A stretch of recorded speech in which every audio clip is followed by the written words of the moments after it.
Olá, no programa de hoje, o avanço da reforma tributária no Congresso. O texto principal da regulamentação do novo sistema de impostos do país passou pela Câmara com regras e guias para a cobrança do IVA sobre bens e serviços. Quais critérios pesaram nas isenções, cargas reduzidas e extraordinárias previstas? As repercussões e as expectativas para a discussão da matéria no Senado.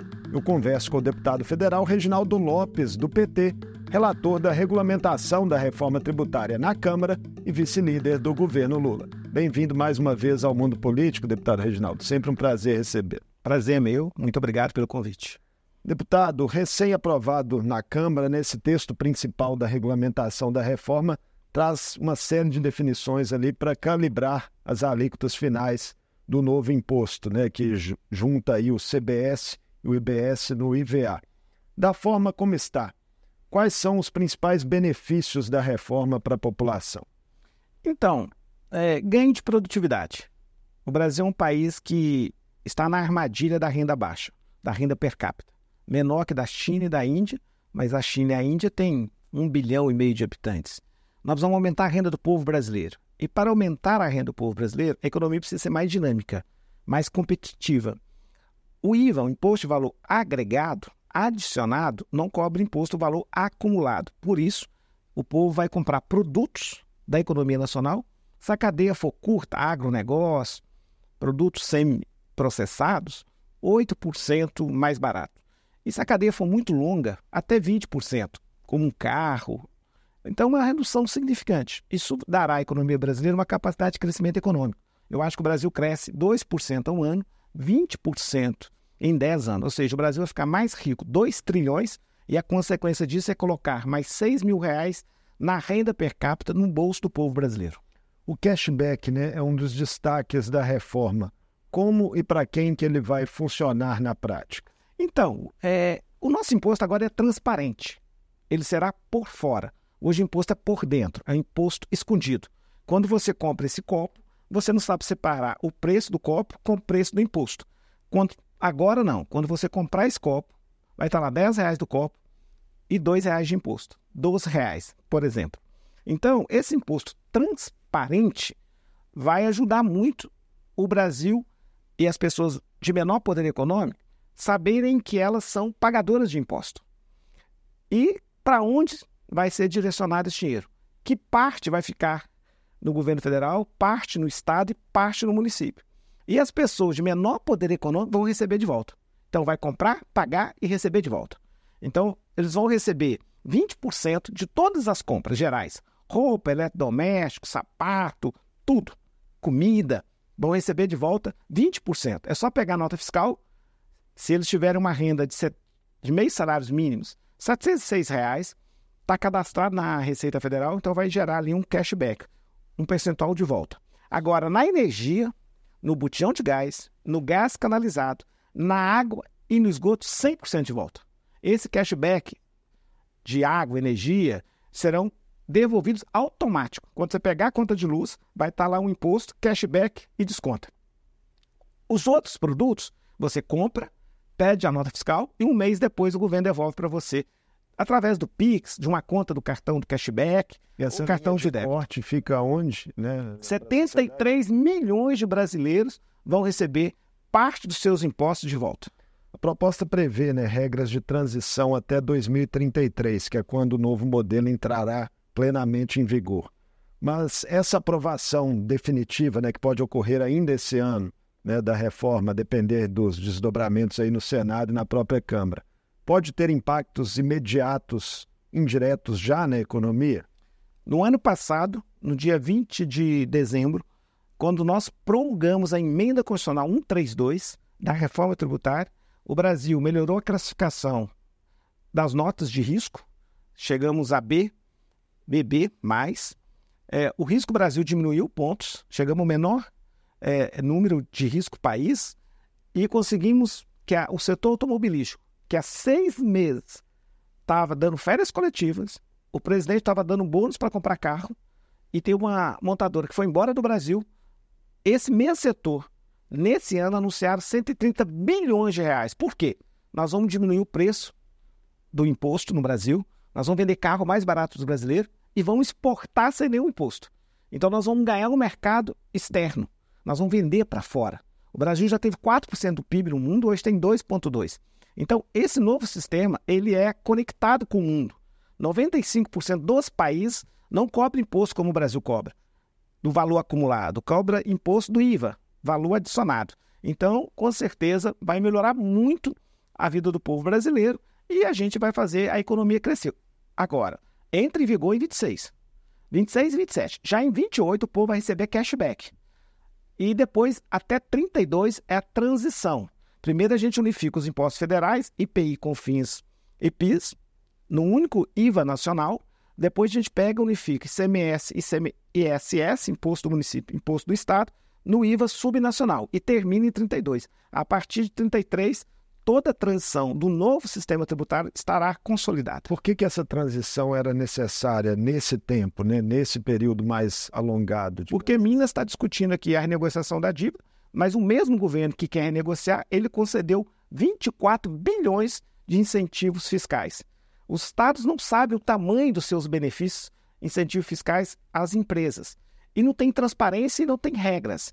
Isso acabou, porque o imposto hoje é na origem. O imposto não é no destino. Quando a gente muda o imposto para o destino, que a reforma fez, você não tem como mais alterar o imposto de terceiros. Você só pode alterar o seu imposto.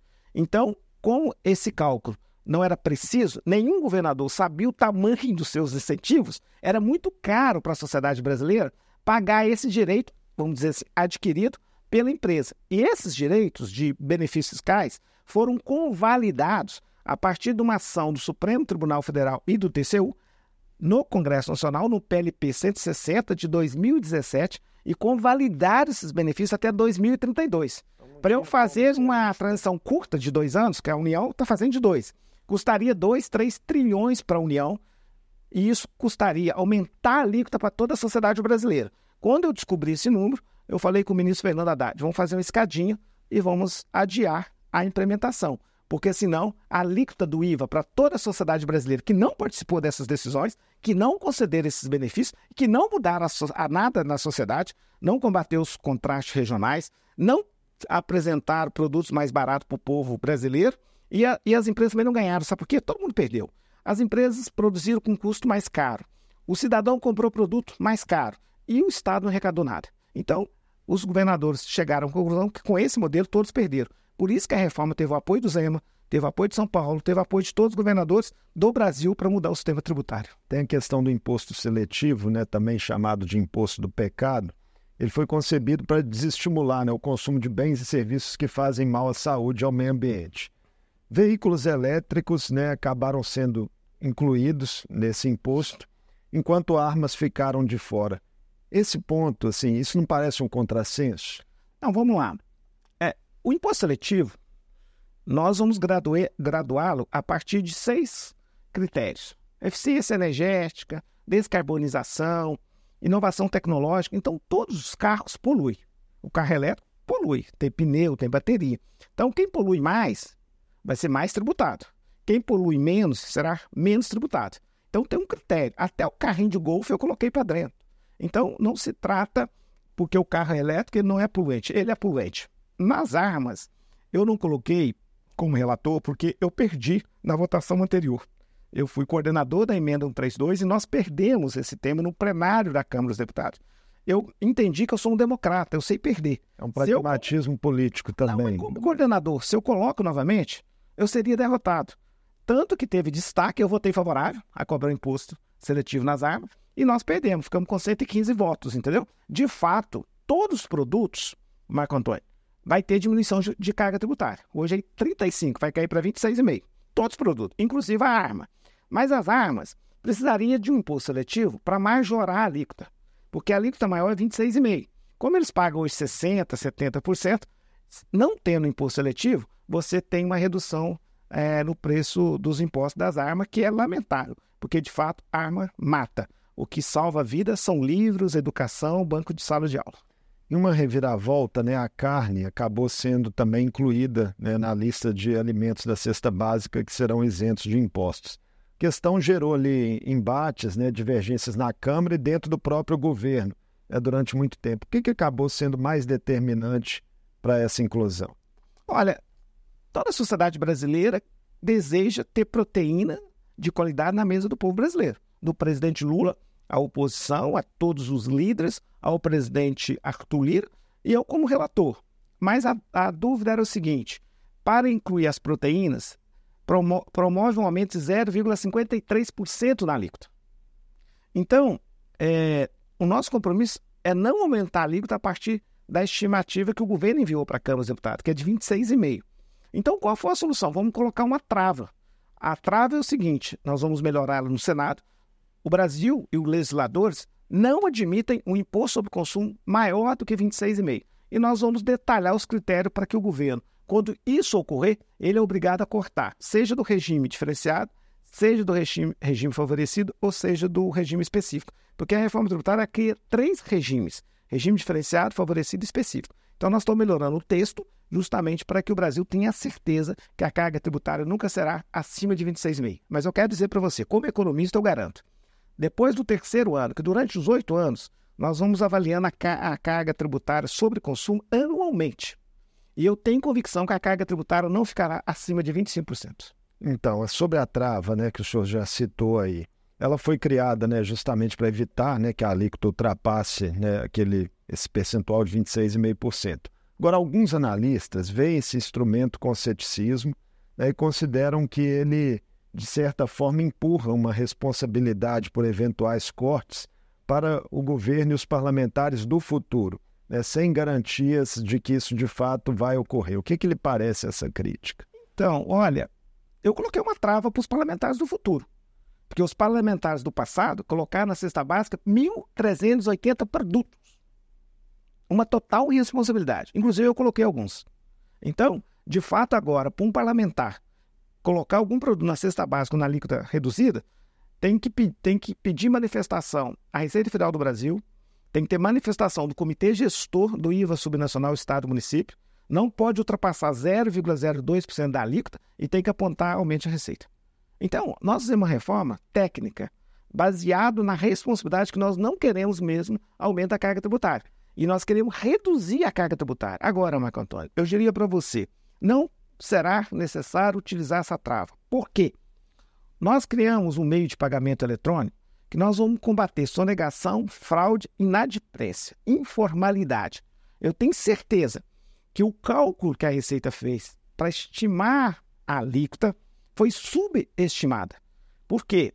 O modelo que nós vamos utilizar para cobrar o imposto e separar o preço do imposto, encaminhar para a União, para os estados e municípios, vai promover uma extraordinária arrecadação, baseado no combate à sonegação, fraude, inadimplência e economia informal. Porque no direito tributário tem um princípio: quando todos pagam, todos podem pagar menor carga tributária. Esse modelo de cobrança, né, que o senhor cita, que vai ser inovador, a Câmara vai ter que se debruçar sobre ele também, assim, vai ter que ter uma votação específica desse modelo. Nós já votamos agora na lei complementar. Nós criamos 3 split brands.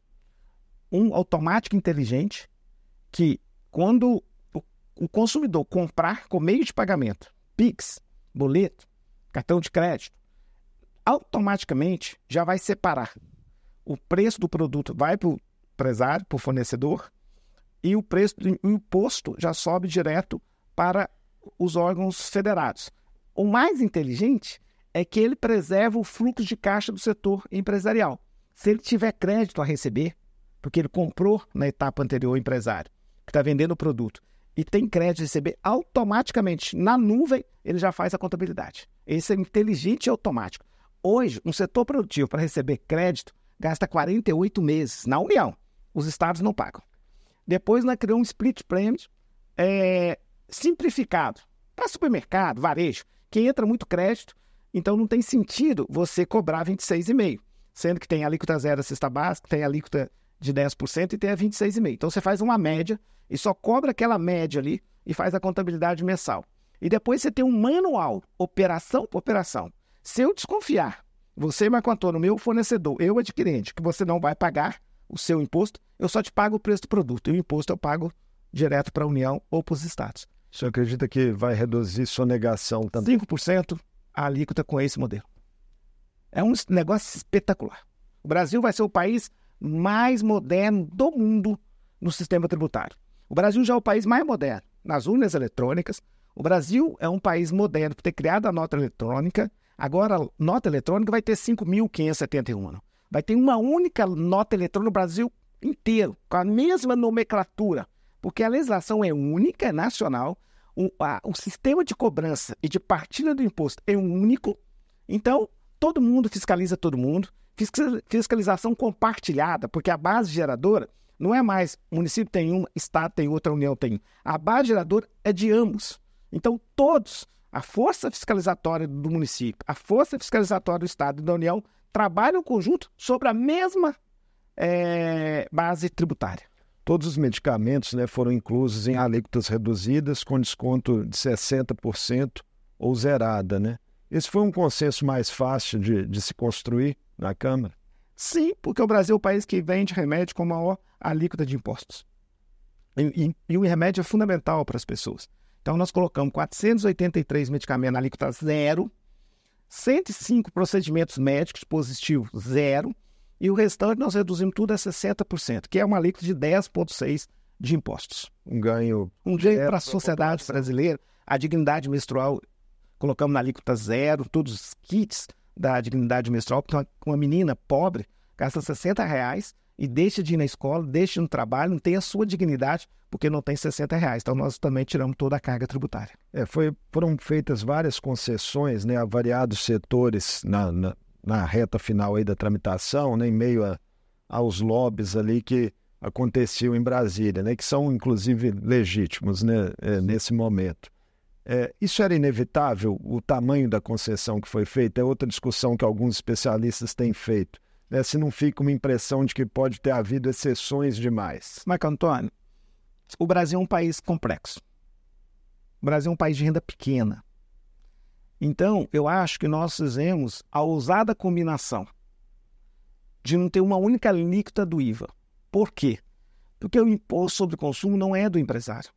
E agora ele vai ser por fora. Quem paga é o cidadão. Então, se eu aumento o imposto, eu não aumento para o empresário, eu aumento para o cidadão. O empresário paga imposto de renda e imposto de patrimônio. Imposto sobre consumo é o consumidor. Então, nós levamos em conta o preceito constitucional da emenda 132, que estava lá, a alíquota reduzida na saúde, na educação, na cesta básica, e o preceito e a boa prática internacional. Como que os países, no direito internacional comparado, assim tributa? Então, nós fizemos essa leitura internacional. Então, o que nós estamos isentando? Cesta básica, com segurança alimentar, nutricional e regionalizada, remédio, educação, saúde e transporte com alíquota reduzida. E essa combinação de cashback de um lado, mas também a alíquota reduzida do outro, é mais justo, sabe por quê? Porque tem pobre, para além dos 73 milhões do CAD único. É um erro achar que só quem está no CAD único tem renda per capita pequena. Você tem 1/3 no CAD único com renda de meio salário mínimo, mas você tem mais 80 milhões de pessoas que ganham 3, 4, 5 salários, que quer estudar o filho na medicina, quer estudar o filho no direito, na engenharia. Nós reduzimos essa alíquota. Então, nós também dialogamos com 90% da sociedade brasileira. Eu acho que foi um acerto esta combinação. Do ponto de vista das relações, né, entre executivo e legislativo, a aprovação desse texto principal na Câmara, né, antes do recesso parlamentar, o senhor entende que é uma demonstração de força tanto do presidente da Câmara, Arthur Lira, quanto do ministro da Fazenda, Fernando Haddad? Então, esta reforma ela foi sonhada por várias gerações. Eu estou lá há 24 anos. Todo ano tem uma comissão especial. Nunca conseguiu votar o relatório na comissão especial. É uma acúmulo de inteligências. É a primeira reforma no sistema democrático. A penúltima foi na ditadura do Getúlio Vargas, civil. A última, na ditadura militar do Castelo Branco. É a primeira no regime democrático. Então, não é simples fazer uma reforma tributária desta magnitude. Foram décadas de discussão. E, de fato, é uma vitória do presidente Lula, que colocou e nomeou o Haddad para coordenar, junto com o Bernard Api, que é uma secretaria especial, mas é uma vitória dos parlamentares, senadores dessa legislatura, que vai entregar para a sociedade brasileira a mais ousada reforma estruturante da economia brasileira de todos os tempos. Talvez se comparada com o Plano Real, mas o Plano Real é estabilidade econômica. Para dar eficiência e produtividade é a reforma tributária. E é uma entrega da liderança do presidente Arthur Lira, que termina a sua presidência agora, e também da liderança do Rodrigo Pacheco. Então, é uma entrega dessa legislatura, desse conjunto de deputados e senadores, combinado com a liderança do presidente Lula e o ministro Fernando Haddad. Eu acho que esta é a combinação. Mas é um ganho da sociedade, é uma reforma suprapartidária, é uma reforma estruturante do Estado brasileiro, que todos os setores econômicos, todos, do agro, a serviço, a turismo, gastronomia, a indústria, apoiaram a reforma. Esse avanço da agenda econômica, ele pode impactar, inclusive, no jogo sucessório na Câmara do presidente Arthur Lira? Eu acho que não. Acho que o jogo da sucessão, ela tem lá suas correlações de forças naturais. Eu acho que qualquer candidatura do presidente Arthur Lira é favorita. O senhor entende que é favorita nesse momento? Sim. A regulamentação ela conta ainda, né, com um segundo projeto com foco nos tributos de estados e municípios sobre consumo e propriedade. E também prevê ali a criação de um comitê gestor, né, do IBS. Quais são as perspectivas para tramitação dessa parte na Câmara, né, que ficou aí para após o recesso parlamentar? Parece que tem acordo, o texto já foi apresentado ao GT do Comitê Gestor, que trata da gestão desse imposto. O presidente Arthur Lira está consultando os governadores, mais o Colégio de Líderes. Nós já marcamos a sessão para votar no dia 12, 13 e 14 de agosto. Então, eu acredito que nessa semana nós vamos votar esse projeto que regulamenta o Comitê Gestor do novo imposto, do Imposto de Valor Agregado, o IVA. Agora, falando para além dessa reforma, né, tem a questão do imposto de renda, que é uma das diretrizes do presidente Lula, né, que tem declarado aí que vai colocar o pobre no orçamento e o rico no imposto de renda. Ele já falou isso algumas vezes e defende, né, uma tributação mais elevada, né, dos super ricos. Essa pauta tende a enfrentar mais resistência no parlamento quando o parlamento vier a encará-la efetivamente? Mas, Antônio, nós, de fato, já estamos fazendo a reforma de renda. Os fundos exclusivos, offshore, a própria reforma que eu coordenei, nós constitucionalizamos IPVA para a questão aquática e aérea, revisitamos o imposto sobre herança, demos progressividade, não mais a alíquota de 8, mas de 0 a 8. Então, nós fizemos ajustes. É lógico que o Brasil, ao contrário de países da Europa, que não tem mais espaço para tributar muito patrimônio e renda, o Brasil cobra a metade de que cobram esses países sobre renda e patrimônio. O Brasil cobra a metade. Então, no Brasil, há espaço para renda e patrimônio. Em consequência, infelizmente, o Brasil cobra o dobro sobre consumo. Eu costumo dizer, Marco Antônio, que a reforma que interessa ao povão, as pessoas de menor poder econômico, a 70% da população, é imposto sobre consumo. Esse imposto o cidadão paga. Paga sem saber que está pagando. Agora vai pagar sabendo que está pagando. E parte deles vão receber de volta. Agora, nós temos que melhorar a renda e patrimônio? Temos. Porque é um absurdo. A pessoa ganha 2 salários mínimos pagar imposto de renda e pessoas que recebem milhões não pagar lucro de dividendo. Mas, de fato, também, para cobrar lucro de dividendos, nós temos que admitir que uma alíquota de 34,5% sobre pessoa jurídica impede o desenvolvimento econômico do Brasil. Então, terá que se recalibrar, terá que encontrar um ponto de equilíbrio, desonerar a pessoa jurídica para onerar a transferência de lucro de dividendo. Esse é o modelo que eu defendo. O senhor entende que isso vai chegar na Câmara uma vez que esteja totalmente superada essa questão do consumo?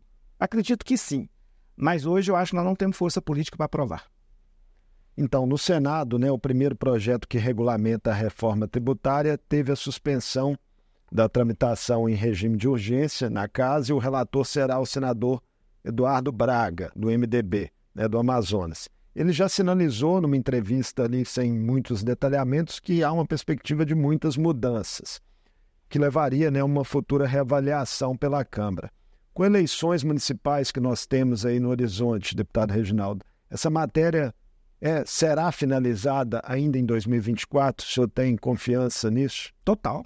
Eu acredito na competência dos senadores, na competência do senador Eduardo Braga, e é uma pauta de entrega dessa legislatura, do Rodrigo Pacheco e do presidente Arthur Lira. E é um desejo da sociedade. Então, com certeza, esse ano, com a presença do presidente Lula, do ministro Fernando Haddad, com a presença do Arthur Lira, com a presença do Rodrigo Pacheco e com seus relatores, né, Eduardo Braga e eu que tive a oportunidade de ser relator geral dessa matéria, nós vamos sancionar esse projeto, porque o ano que vem nós temos que preparar todas essas mudanças tecnológicas para oferecer ao povo brasileiro o melhor sistema tributário que vai reduzir a carga tributária de 35 para 26, vai permitir o Brasil crescer 20% do PIB em 10 anos, gerar 12 milhões de empregos, colocar R$6 mil no bolso do povo brasileiro, voltar a ser um país exportador com valor agregado, o Brasil voltar a ser competitivo, um país que envelheceu, nós envelhecemos, nós temos a obrigação de produzir mais riqueza, e produzir mais riqueza tem que ter um modelo tecnológico, tem que ser digital, tem que ser economia sustentável, porque senão nós não vamos conseguir manter o pacto civilizatório das políticas públicas que o Brasil tem hoje. Então, nós perdemos o bônus demográfico, nós perdemos e não temos tanto capital mais para fazer a economia crescer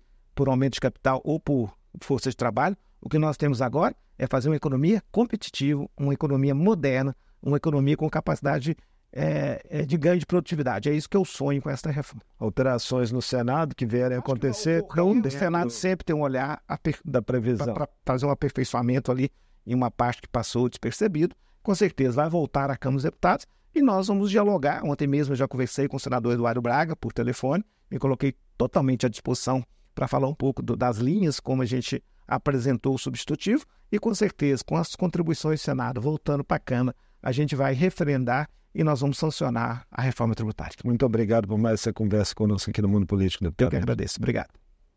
Conversei com o deputado federal Reginaldo Lopes, vice-líder do governo Lula e relator da regulamentação da reforma tributária recém-aprovada na Câmara.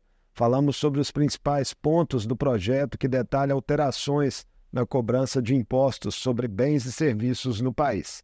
A matéria avança no Congresso após décadas de impasses e terá novos desdobramentos nas duas casas legislativas. O Mundo Político fica por aqui. Obrigado por nos acompanhar e até o próximo programa.